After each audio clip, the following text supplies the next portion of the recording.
Епизод нулев! Издръжливост, дамски гъмбит, епизод 0. Епизод 0. С Злати, с която ще ми бъде помощника в другия тип епизоди. Ще си говорим сега. Тя ще разкаже за нейния много дългогодишен опит в спорта, както някои хора твърдят, от малка като пловец.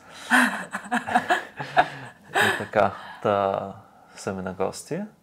И да, стига съм говорил, тя може да говори повече от мен. Злати, разкажи ни за себе си, от как започна. Започвам от това, че аз никога през живота си, преди да започна да бягам през далечната 21 година, не съм се занимавала с спорт по този начин, не съм тренирала лека атлетика, не съм тренирала плуване, колоездене или каквото и да било.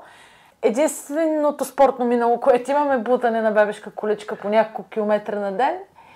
И в един момент се наложи да сваля килограми и реших, че бягането е добър вариант и избягах първите си 4 км на 176 пулс с 7,20 пейс. И така започна. Кога е това? 21 януари.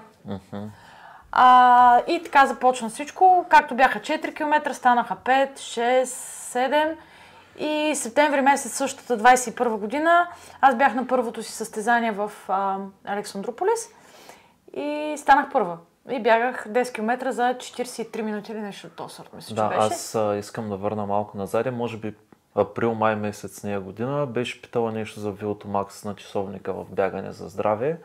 И всъщност там се запознахме с тебе, т.е. ти вече за Александрополис ние се познавахме. Аз се обадих веднага като финиширах и ти казах, тук бях, еди, какво си видях, 207 пулс. И ти тогава ми каза, хубава, ти по-първа няма станеш. Не, то ключовото е, че всъщност ти, не знам кога точно, обаче в някакъв момент една група, които се тренира в Пловдив, където има сериозни бегачи с тях, нали, няма да ги изброяваме сега, треньора им искаше да те прикачи към тяхната група, защото са предимно мъже. Бях открита на гребната база, бягайки някакви безумни 10 км на 4,40 преди 3 месеца преди въпросното състезание в Александрополис и ме поканиха да тренирам с тях. Хората са много готини, много читави, с много голямо сърце се тренира. Въпросът беше, че бях тренирана наравно с мъжете и за много кратък срок. И не само с мъже, които тренират от деца. Сега мъже, да. Мъже, които години, имат по-скоро.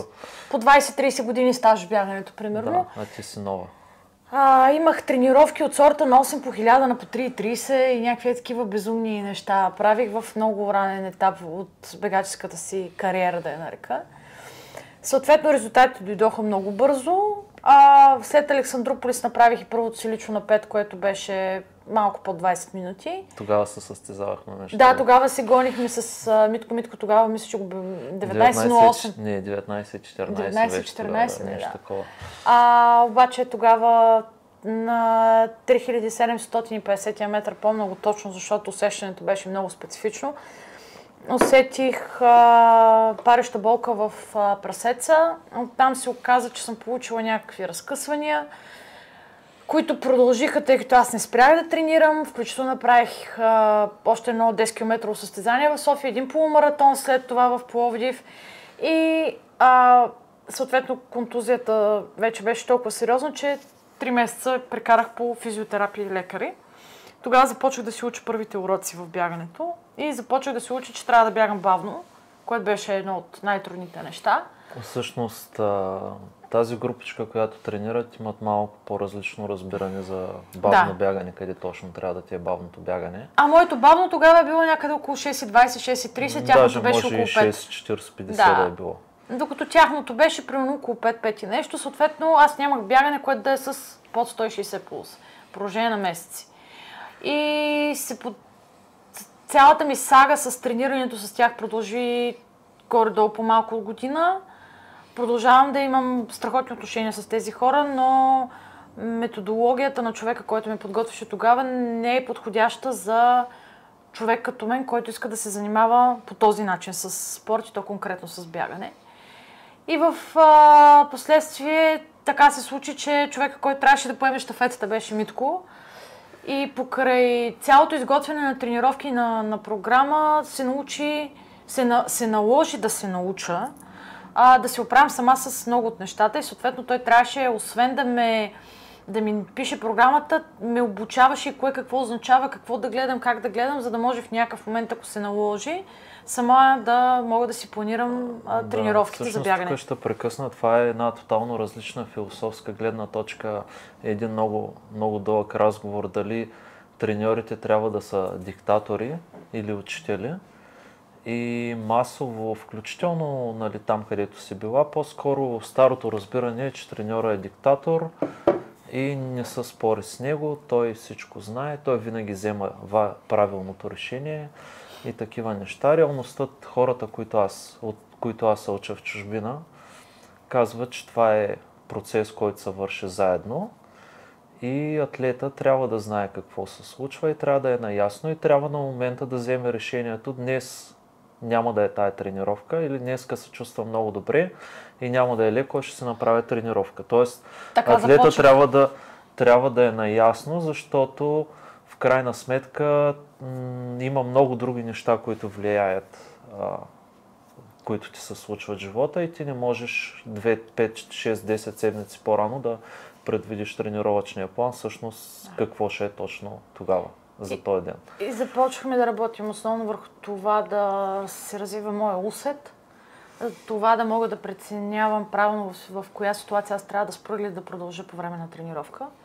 Има ситуации, макар и малко, в които аз действително се е налагало да взема тежкото решение да кажа спирам до тук, въпреки че знам, че трябва да изпълня някакъв план, но не мога да го изпълня поради една или друга причина.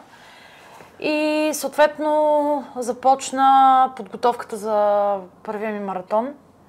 Нещо, което никога не вярвах дори, защото аз в началото, когато започнах да бягам, не си представях, че ще изкарам и 10 км. Камо ли да си позволя да мечтая за 42. Записахме се на маратона заедно. Подготовката беше по-тежка от самото състезание, признавам си. И до ден днешен твърда, че един правилно подготвен маратон е маратон, в който подготовката да те е пребила психически и физически от всякъде и отиваш на състезанието и се забавляваш. И това трябва да е правилната методика, защото аз имам зад гърба си скромните 3 маратона, нали, асфалтови, но никога не съм удрила стена. Ти не си удрила стена, защото си яла достатъчно и си... Сега другото, което искам да кажа, нали, тия резултати, които ги има Злати, най-вероятно не всеки един може да ги има. Тоест има някаква доза талант, за да се развиеш толкова бързо и това по никакъв начин не е в конфликт с всичкия труд, който е вложен. Нали, тия две неща, много хора се обиждат, нали, като им кажат, че са талантливи. Сега тия резултати, които тя ги има, не значи всеки един, който ги хване, ще ги направи. Може би някой ще направи много по-добре. Да. Но може би повечето хора дори и до там няма да могат да стигнат, но не се знае. Може би с много труд, 20 минути 5 км, поне за мъжете, мисля, че повечето ще успеят. За жените е малко по-сложна. Сега, примерно, нали, тотално оф-топик, но Берое пуснаха елитно бягане. Покривам норматива. Да, видях. Само, че не е съвсем, защото не си го бягала си го на 5 камаран. Няма значение, признават го, аз се питах Девора. Да, всъщност за мъжете норматива за елит в България е 16,30, което в чужбина има места, където на 15 минути може би няма да си в топ 50. Чудно. Да, има такива бягания. И за жените е 19,30, което просто, нали, нещо, което в други епизоди ще обяснявам, всъщност доста е на заден методиката в България. Това и други хора са го казвали, но това ще е част от друг разговор. Нали, тя го спомена за предния треньор, нали, супер човек е, но просто по-старили разбирания за тренирането и съответно методиката е малко по-различна, която е по-лесно да те щупи и да те контузи, което се случи няколко пъти. Сблъсках се и с стара школа, с нова школа. Контактувам с страшно много спортисти. Вече обкръжението ми така се завъртя последните години, че покрай мен имам хора, които тренират от деца. Имам и хора, които са започнали късно като мен, но много рядко са случаите като моя, в които наистина буквално няма абсолютно никакъв бакграунд. Повечето хора или са били, обикаляли са планините, или някаква лека атлетика като деца, или някакво плуване, което със сигурност дава своето отражение, докато при мен беше просто страшно много последователност и труд. Връщам се на Рим. Защото това ми беше един от първите много сериозни това уроци. беше март 2023. 2023, да. Да. Първият ми маратон, имам 2 км в пълно безсъзнание. Не знам как се е случило, помня едно кръгово на 39 км и след това как финиширам при Митко, до там. Да, аз но съм бягала като на 5-10. пейсър имахме оговорка, понеже бяхме тогава в долу-горе подобна форма. Имахме оговорка до 30 км пейсваме сме заедно. Оттам нататък аз очаквах тя да е в по-добра форма, защото аз на по-късите бия, някъде на около 10 км ударяме баланс и оттам нататък се очакваше тя да е в по-добра форма от мен и най-вероятно очаквах на 30 км тя да му остави и аз да бедствам. Обаче се наложи, всъщност не се наложи, имах силното желание да си направя резултата и оставих на 30. Да. Но тя доста 32 беше всъщност. Да, 32, 20 мили, там къде трябваше да е стената, видяхме, че я няма. Но можеше да има, ако следвахме пейсерите, имаш един много брутален баер, който те го продължиха с пейса, който беше таргет за целта там. Ние тогава с тебе... 4.37, а ние забавихме, за да можем да задържим същото натоварване, което е всъщност доста по-бавно от това, което те правиха, но тъй като те пейсерите на 3.15 са хора, които могат да бягат 2.30 маратон и тях въобще не ги бърка на 30 км. Имаше и нещо друго, ти си забравил. Двете групи, групата, която тръгна преди нас, имаше за 3.15 пейсър, ние имахме също 3.15, ма тръгнахме с 5 минути разлика. Не, те бяха 2.3.15. Нашите 3.15, т.е. имаше 3.15 чип тайм, 3.15 гън тайм. Т.е. имаше 3 човека и те се разделиха. Да, значи оттам е дошло и... Но въпросът е, че нашите, които са за чип тайм, на него БР си продължиха със същия пейс, а той беше нещо, което ако не задържиш, там вече наистина щеш да удариш стената. Да. Защото ти все едно да имаш да слееш, например, на 3.50 пейс на гладко заради си бягал 30 км на... Да, което оттам нататък вече си фалирал. А ако забавиш на конкретния БР, както и да е. Но това са някакви детайли. Нямаше тая стена, взехме там, се разделихме един активатор някъде около 30-я. Помня, че мисля, че 11 гела отидаха на този маратон. За мен да, твоите бяха по-малко. 10 бяха и при мен не ми стигна един гел и аз затова бях в безсъзнание последните 2 км. Не е сигурно. Буквално усетих глад и след глада загубих звук и картина. Да, безсъзнание бягайки. Бягайки без съзнание. Наистина имам черно петно, нали, то най-вероятно не е правилният израз безсъзнание, но просто съм била на тотален автопилот и не помня абсолютно нищо. Да. След което аз започнах постепенно да имплементирам планинското бягане в рутината си. Нещо, което изначално си мислих, че съм крайно зле. Впоследствие обаче с малко повече тренировки започнах да ставам една идея, нали, по-добре. Продължавам да твърда, че съм адски зле на БАИР. Страх ме е да спускам все още нормално, но се уча и съм упорита и там. И включването на планинското вече беше нещо като необходимост, когато започнах подготовката си за атински маратон. Той е Витоша 100 също. И Витоша 100, да, защото ние трябваше първо да подготвим Витоша 100, след това атински маратон. Витоша 100 се ми изкарала почти без никакви проблеми, без никакви мазоли. Вие не бързахте? Ние не сме и бързали. 14 часа го разходихме с момчил. Буквално го разходихме, защото... Поздрави на момче от Зона 2 подкаст. Да, поздрави на момче, който е капитан на триатлонския ми клуб. И съответно Витоша 100 беше нещо такова като приятно преживяване. Започнах да бягам все повече и повече трейл. Озовах се и на Лъвско сърце отново. Там успях да стана, ако не се лъжа, 23-та, станах трета при жените. Да. Другото, което е всъщност след Витоша 100, за да ти запазим краката, ти ръчнах едно колело в ръцете. Да. И всъщност се запали по колоезденето и по... Всичко започва абсолютно на етап. Бях се качвала на колело последно 2008 година. И в един момент, 23-та, август месец, юли всъщност, Митко пристига, ети тук кара едно колело, нищо, че ти е голямо. Кара и аз излязах, викам, аз не мога карам. И първото ми каране беше около 30 км на гребната база. Съответно, разбрах, че тук си има проблем. И то казвам проблем, защото колоезденето е страхотен, но безумно скъп спорт. И спорт, който буквално цеди целият ти ресурс. Имаш ли пари, със сигурност те ще отидат в колелото. И съответно започна търсенето на колело. Аз изтеглих кредит, за да си купа колело, защото нямаше как. Започнах да вкарвам и колоезденето към цялата рутина. Колелото веднага започва да дава отражение, защото подобри моето катерене. Знам, че не е доказано, че има някаква връзка между двете неща. Има някаква връзка, ама не е сигурно колко е силно, т.е. не е добре изследвано. Но откакто карам колело, бягам по-добре на баир и откакто бягам на баир, карам по-добре колело. Има някаква зависимост. И в крайна сметка, в подготовката вече за атински маратон, аз карах колело, бягах и планинско и бях доста добре подготвена за маратон, който имаше само скромните 450 метра положителна денивелация. Значи това е атинския всъщност. Който не е сертифициран. Ти като си включи колоезденето, като вече каза, искам да правя триатлони, всъщност аз тогава дигнах ръце от тебе и казах, ви сега, нали, аз имам някакви мои цели и задачи, които съм си поставил, които ще говорим в друг епизод. И аз, нали, мога да ти помагам с бягането, но триатлона ти трябва друг човек и тогава се намери Слави. То беше дуатлон, първоначалния план, защото беше дуатлон, ама аз не можех да плувам. Беше ясно, че натам отиваш.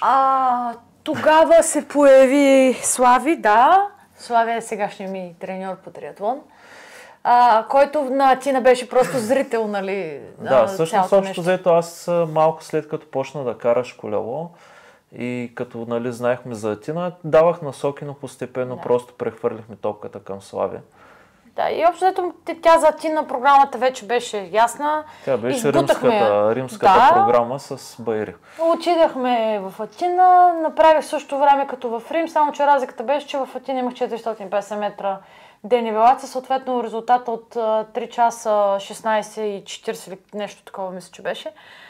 За мен беше много по-впечатляващ от този в Рим. Нещо от сорта на 3,10 и надолу. Примерно, още повече беше жега и ти не беше аклиматизирана, защото някой идиот не го взе предвид. Аз не го... Себе си имам предвид. Цялата идея беше, че аз тръгнах от България примерно на порядъка от 7-8 градуса, отидах да бягам маратон на около 20 и не беше много окей, но в крайна сметка най-доброто, там никаква стена не съм имала, супер много се забавлявах. И се чувствах много добре и този маратон мина и аз започнах работа с Слави и съответно уроците по плуване. Влизайки в басейна, тотално не можеш да се задържи в водата. Чак ми беше смешно, нали, колко съм зле.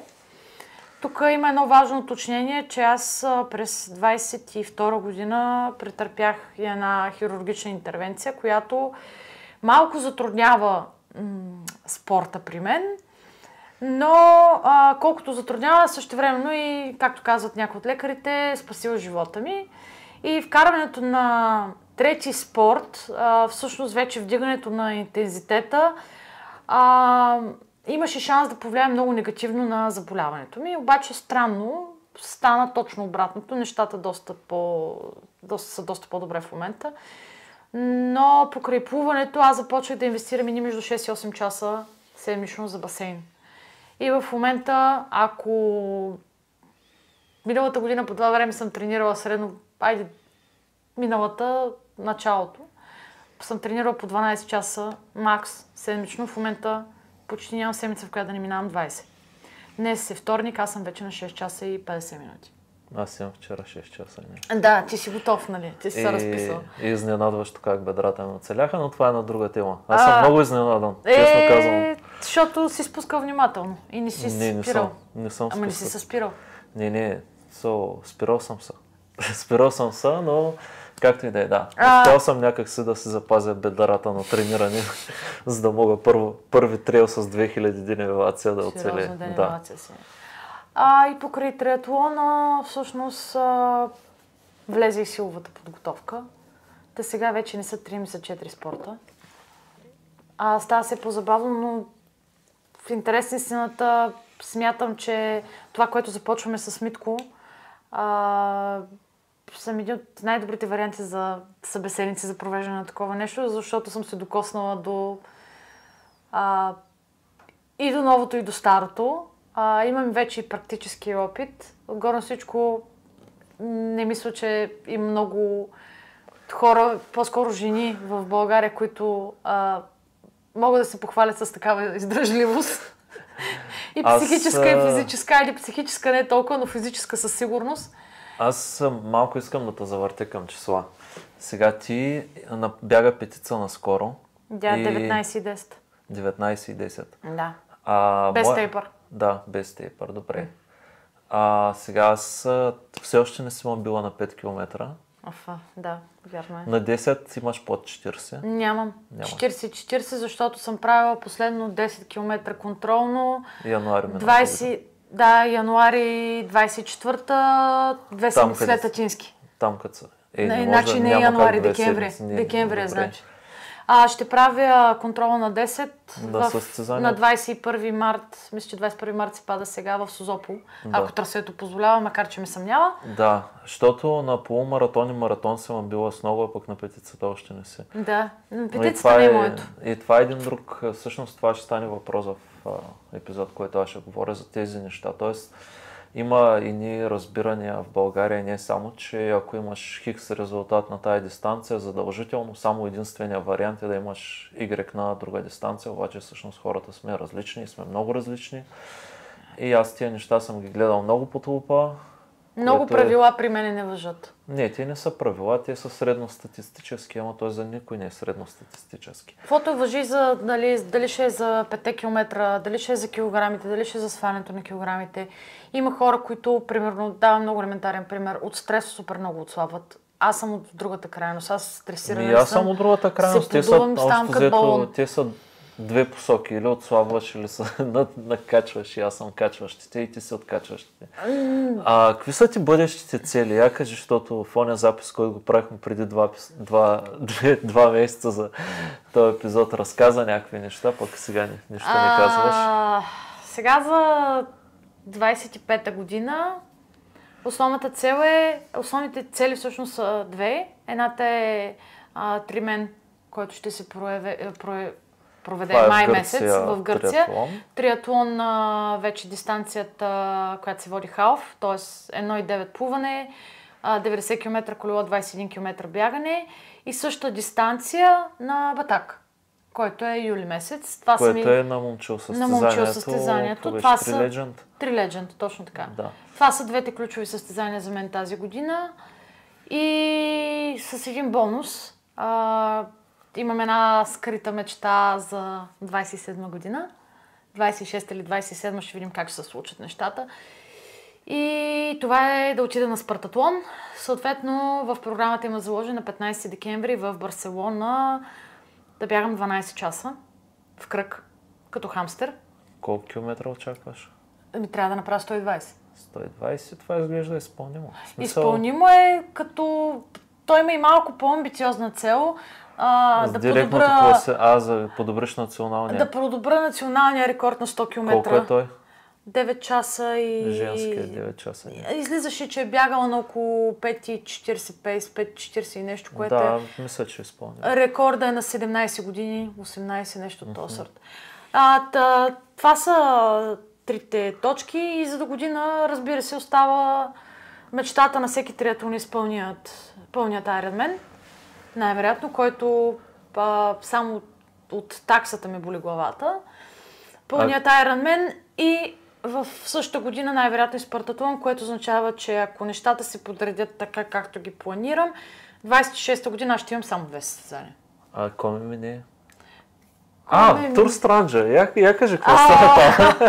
Я кажи. Значи, харесва ми се състезания, които са до 65 км, защото до там знаем, че не повръщам. Защото нищо не казахме за Тур Странджа. Тур Странджа беше нещо много готино като идея, но стомаха ми не издържа. Оказа се, че имам, след като го консултирах вече и с специалист, някакъв проблем с голямото количество течност в корема. Беше просто теория от познати от приятели, които са бегачи с опит. Вследствие аз го проверих и с лекар, защото повръщането ми беше доста специфично. И общо повръщах само течност, което означаваше, че съм прекалила с нея. Съответно, Тур Странджа не завърши така, както исках да завърши. Я разкажи малко за Тур Странджа, не ми казвай как завърши. Кажи сега за цялото нещо, как се планира, как се случи. Тур Странджа Седнахме една вечер с Поли и с Слави. Сипахме си по едно вино и аз реших да изръса на масата нещо, което си мисля от лятото, 24-та. И го коментирах първо с Ники Дерменджиев, нали, на Пирин. И викам на Поли ми, знаеш какво е да правим тур Странджа, като не очаквам изобщо, че човекът не ще се съгласи на нещо такова. Тя вика, ти знаеш, че края на февруари им рожден ден, да го направим. Слави ме погледна ужасен.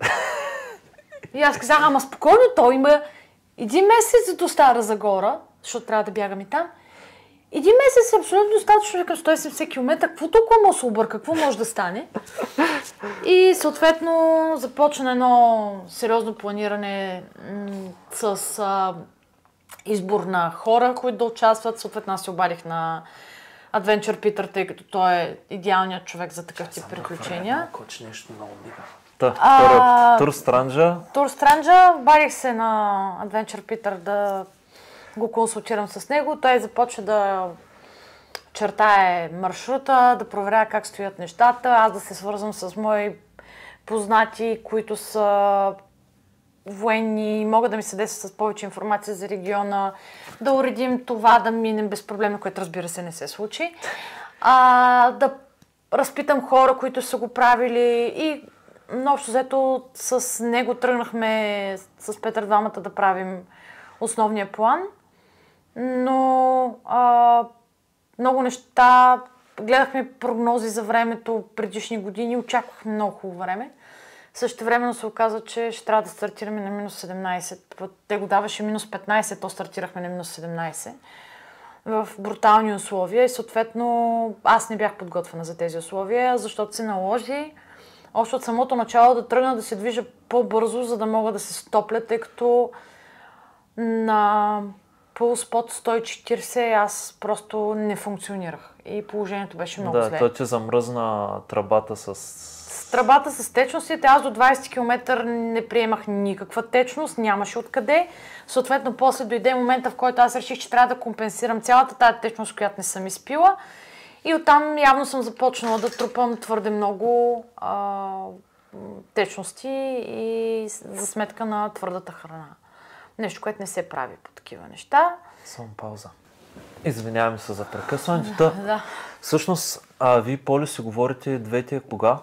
Си говорите този разговор? Да те върна малко назад. Мисля, че някъде непосредствено след Нова година да е било. Тоест, Поли, която започва да бяга... Преди около 10 месеца. Започва да бяга първо на Асеновградски бариер на 25-7 км. И последното и най-дълго състезание е Минеутра, което е 48 км. Аз си предлагам, обаче тук трябва да вмъкна, че аз Поли я познавам от 2008 година. И с Поли съм се запознала в залата по бойни изкуства, когато ми е спуквала с извинение задника от бой. И познавам Поли като едно животно, което никой друг не знае какво представлява и каква воля има и каква издръжливост има. И аз знаех, че по-добър спътник за това нещо няма. И в интерес на истината от всички хора, мисля, че аз най-малко съм се съмняла в нейната издръжливост. Да, Поли номера е, че тя е супер скрита лимонка. Тя Фейсбук има само месенджер, изобщо няма профил, има някаква страва, малко хора знаят. Тук там хората, деца е засичали в трейл ранинг Пловдив, знаят. Нали, не е някаква супер, нали, брутално добра.